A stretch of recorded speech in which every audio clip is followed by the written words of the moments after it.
ക്ഷമിക്കട്ടെ. Science of എന്ന പ്രോഗ്രാമിലേക്ക് ഏവർക്കും സ്വാഗതം. ഞാൻ ഇന്ന് പരിചയപ്പെടുത്തുന്നത് വിശുദ്ധമായ ദിസിനെ കുറിച്ചാണ്.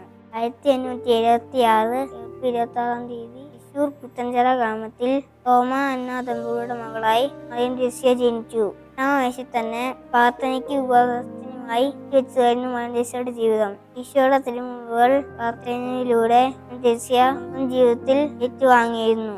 1914 മെയ് 14 മറിയം ത്രേസ്യ സഹസ്രം സ്വീകരിച്ച് തിരുക്കുടുംബ സന്യാസി സമൂഹത്തിന് തുടക്കം കുറിച്ചു. കുടുംബങ്ങളിൽ പ്രാർത്ഥന ചൈതന്യവും സ്നേഹവും വളർത്തി കേട്ടോണ ചേർത്ത് എന്നായിരുന്നു സഭയുടെ ലക്ഷ്യം. അതിനാൽ തന്നെ കുടുംബങ്ങളുടെ മധ്യസ്ഥയായി വളർത്തപ്പെടുന്നു. ഇദ്ദേഹത്തെ അച്ഛനായിരുന്നു മറിയം ത്രേസ്യയുടെ ആത്മീയ ഗുരു.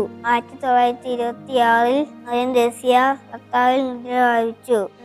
ഏപ്രിൽ ജോൺ പോൾ II മാർപ്പാപ്പ വാഴ്ത്തപ്പെട്ടവളായി പ്രാപിച്ചു. 2019 ഗണത്തിലേക്ക് ചേർക്കപ്പെടുകയും ചെയ്തു.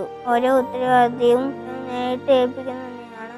കൃത്യതയോടെ ചെയ്യുമ്പോൾ ദൈവം സംതൃപ്തനാകുന്നു.